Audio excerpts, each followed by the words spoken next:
नमस्कार साथियों, स्वागत है आप सभी का आपके अपने चैनल जीके प्लस वन में। आज की वीडियो में जैसा कि आप देख रहे हैं, यूनिट डी का हम एक टॉपिक करने जा रहे हैं और इस टॉपिक से हम जितने भी क्वेश्चन बन सकते हैं उनकी पूरी थ्योरी को अच्छे से कवर करेंगे। तो स्टार्ट करते हैं आज की वीडियो। आज हम पढ़ने वाले हैं आरआरबी का जो आपका टीचिंग एग्जाम है उसके लिए प्रोफेशनल एबिलिटी। और ये प्रोफेशनल एबिलिटी कुछ और नहीं, ये क्या है, आपकी सीडीपी ही है, जो कि आपकी 50 नंबर की आने वाली है। तो 50 में से 50 नंबर की पूरी फुल तैयारी करने वाले हैं। आप सबको पता ही है कि आपकी एग्जाम डेट जो है वो 10 से लेकर 12 सितंबर के बीच में किसी भी दिन हो सकती है। तो स्टार्ट करते हैं। आज का टॉपिक है leader as a reflective practitioner, team builder, initiator, coach and mentor.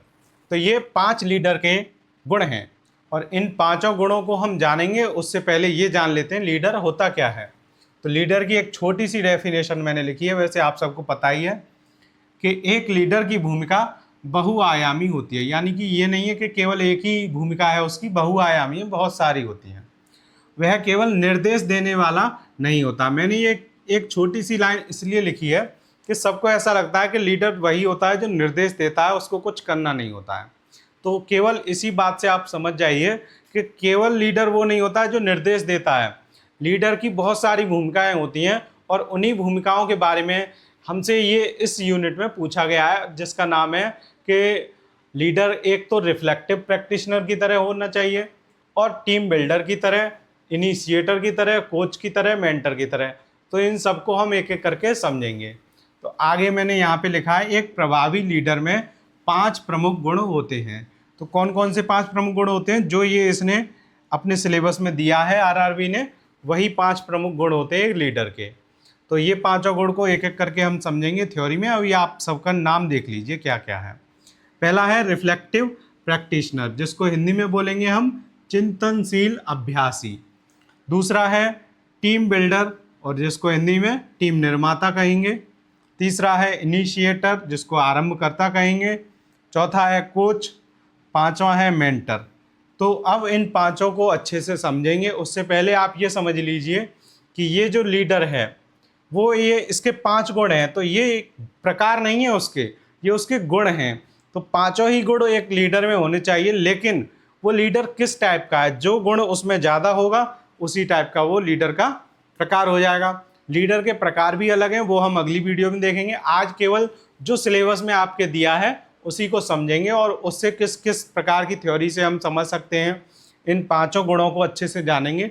तो ये वाला हमारा जो पॉइंट है ये खत्म हो जाएगा। आप देख सकते हैं इस वाले फोटो में, ये आपके यूनिट डी में पॉइंट सबसे पहला दिया है, leader as a reflective practitioner, team builder, initiator, coach and mentor. तो देखते हैं आगे। सबसे पहले तो आप ये समझ गए होंगे कि ये गुण हैं, ना कि एक प्रकार। तो ये जो लीडर में सारे गुण होने चाहिए, लेकिन कोई गुण ज़्यादा होता है, कोई गुण कम होता है। तो जब तक ये सारे पांचों गुण नहीं होंगे तब तक एक लीडर प्रभावी लीडर नहीं बन पाएगा। तो इन पांचों गुणों को हम समझेंगे। तो सबसे पहला गुण है चिंतनशील अभ्यासी, जिसको इंग्लिश में बोलेंगे रिफ्लेक्टिव प्रैक्टिशनर। तो इस गुण में क्या करता है लीडर? ऐसा लीडर लगातार अपने निर्णयों, कार्यों और उनके परिणामों का विश्लेषण करता है। वह अपने अनुभवों से सीखता है और अपनी कमजोरियों को पहचान कर खुद को बेहतर बनाता है। तो जो चिंतनशील अभ्यासी लीडर में गुण होता है, वो अपने निर्णय, कार्य और परिणामों का विश्लेषण करता है, उनके बारे में सोचता है और अपने अनुभवों से सीखकर अपनी कमजोरियों को खत्म करके उन्हें पहचान कर खुद को बेहतर बनाता है। अब इसका एक उदाहरण समझेंगे। जैसे कि कोई प्रोजेक्ट है, तो उसमें अगर कोई प्रोजेक्ट फेल हो गया या जैसा सोचा था वैसा नहीं हुआ, तो उसका जो लीडर होगा किसी कंपनी का, वो ये नहीं सोचेगा कि प्रोजेक्ट में फेल हो गए, हमारे तो सारे टीम मेंबर ही बेकार हैं। उनको डांटने की या उनमें कमी ढूंढने की जगह वो ये सोचेगा खुद में कि मैंने क्या क्या निर्णय गलत लिए, क्या कार्य गलत किए, क्या मेरे परिणाम ऐसे रहे जिसकी वजह से मेरा जो प्रोजेक्ट है वो फेल हुआ। अपनी कमजोरियों को समझेगा, अपने अनुभवों से सीखेगा। वो जो गुण हैं ये सारे किस में पाए जाते हैं? चिंतनशील अभ्यासी वाले लीडर में। ठीक है, अब हम दूसरा देखते हैं। दूसरा गुण क्या है? टीम निर्माता। तो ये टीम निर्माता वाला लीडर कैसा होता है? ऐसे लीडर का मुख्य काम एक ऐसा माहौल बनाना है जहां हर सदस्य एक दूसरे पर भरोसा करे, सम्मान करे और मिलकर काम करे। तो उसको एक माहौल बनाना होता है। जो टीम निर्माता वाला गुण अगर किसी लीडर में होगा तो वो एक ऐसा माहौल बनाएगा जिससे जो टीम के सारे सदस्य हैं वो एक दूसरे पर क्या करेंगे, भरोसा करेंगे, सम्मान करेंगे, एक दूसरे का मिलकर काम करेंगे। और ये जो टीम बिल्डर है वो क्या करता है, वह प्रत्येक सदस्य की ताकत यानी कि उसकी जो पावर है उसको पहचान कर उसे पहचानता है और उन्हें एक साझा लक्ष्य, जो एक लक्ष्य होता है उसके लिए प्रेरित करता है।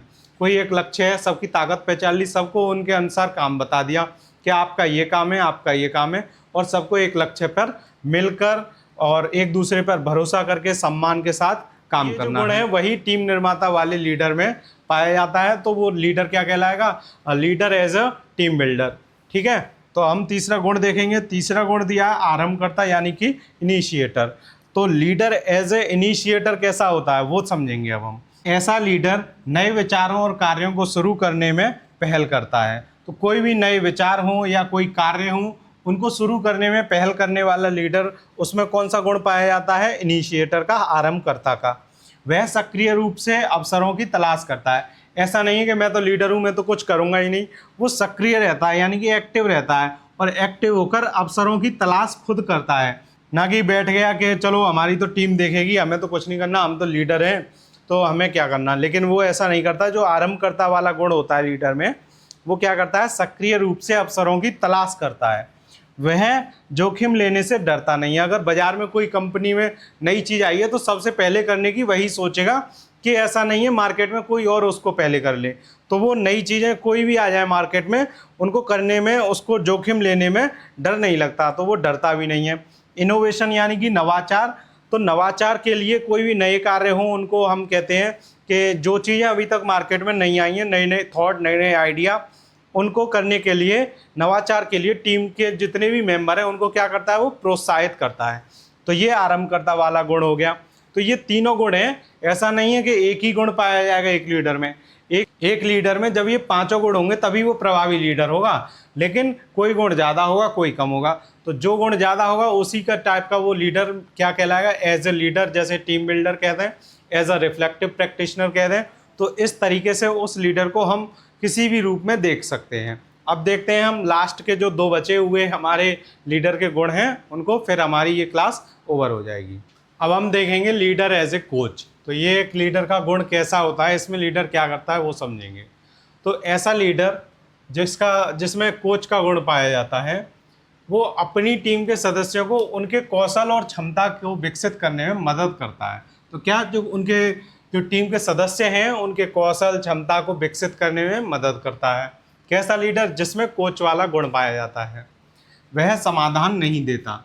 तो जब बताइए कैसा लीडर है, समाधान ही नहीं दे रहा है, लेकिन क्या करता है, बल्कि सवाल पूछकर लोगों को खुद ही समाधान तक पहुंचने में मदद करता है।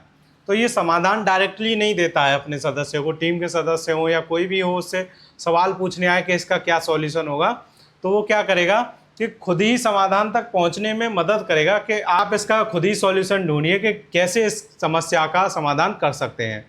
तो उसमें मदद करेगा, लेकिन डायरेक्टली ये नहीं है खुद ही उसका समाधान बता दे। वह नियमित फीडबैक देता है और प्रगति का समर्थन करता है। अब इसको एक उदाहरण से समझेंगे हम।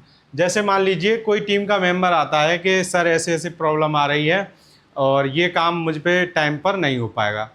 तब वो क्या करेगा, डायरेक्ट खुद उस टीम मेंबर को समाधान नहीं बताएगा कि इसका ये काम करो तो हो जाएगा। अगर वो उस लीडर में कोच वाला गुण पाया जाता है तो वो क्या करेगा, उस टीम मेंबर से पूछेगा कि इसका समाधान बताइए, आप क्या हो सकता है। तब टीम मेंबर कुछ भी समाधान बताएगा अपने लेवल पर। उसमें फिर थोड़ा बहुत उससे कहेगा कि अगर इसको ऐसा करें, अगर इसको ऐसा करें, फीडबैक देगा उसको और उसकी प्रगति देखेगा कि वो क्या कर रहा है, उसका क्या करेगा, समर्थन करेगा। तो इस तरीके से वो खुद समाधान ना देकर सवाल पूछ कर लोगों को खुद ही समाधान तक पहुंचने में मदद करता है। तब वो कहलाएगा लीडर एज ए कोच। ठीक है, अब हम पांचवा गुण देखेंगे लीडर का, मेंटर। ऐसा लीडर अपने अनुभव और ज्ञान को टीम के सदस्यों के साथ साझा करता है। वह एक विश्वसनीय सलाहकार, मार्गदर्शक और रोल मॉडल के रूप में कार्य करता है। वह अपनी टीम के सदस्यों को पेशेवर और व्यक्तिगत रूप से विकसित होने में मदद करता है।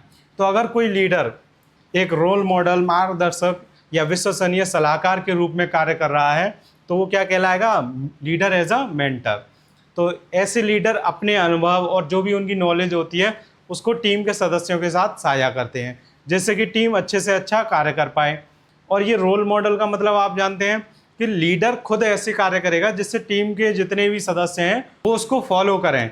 इस तरीके से वो कार्य करेगा कि उनको वो एक क्या लगेगा, एज अ रोल मॉडल लगेगा। जैसे कहते हैं ना हीरो, उसकी तरह सब बनना चाहते हैं। इस टाइप में वो जो लीडर होगा वो मेंटर के रूप में, अगर उसमें लीडर एज ए मेंटर वाला जो गुण है वो होगा, तब वो क्या करेगा, रोल मॉडल, मार्गदर्शक, सलाहकार, ये सारे उसमें गुण होंगे और इन्हीं चीज़ों पर वो कार्य करेगा। गुणों के साथ होते होते भी वो क्या करेगा कि जो टीम के सदस्य हैं उनको पेशेवर और व्यक्तिगत दोनों रूप से विकसित होने में मदद करेगा।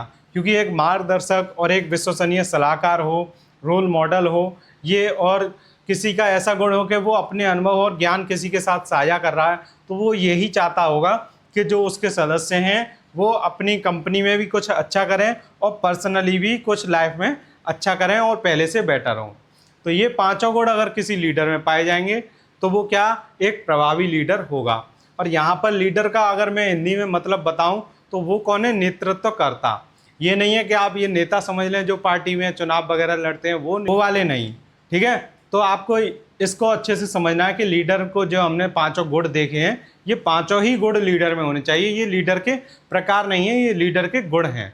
तो जब ये पांचों गुण में से कोई एक गुण ज़्यादा हो जाता है लीडर में, तो लीडर जैसे एज अ मेंटर कह दें या लीडर एज ए कोच कह दें, कुछ भी कह दें, और जो वो तीनों प्रकार बताए थे, leader as a reflective practitioner, तो ये सारी चीज़ें क्या होती हैं, ये लीडर के गुण हैं। जो गुण ज़्यादा आ गया उसी टाइप का लीडर बन गया, ठीक है। अब जो लीडर के प्रकार हैं वो हम अगली क्लास में देखेंगे।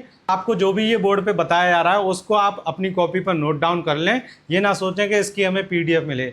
जब आप अपनी हैंड राइटिंग में खुद लिखेंगे तो आपको बेटर समझ में आएगा। तो मिलते हैं आपसे अगली वीडियो में, तब तक के लिए धन्यवाद।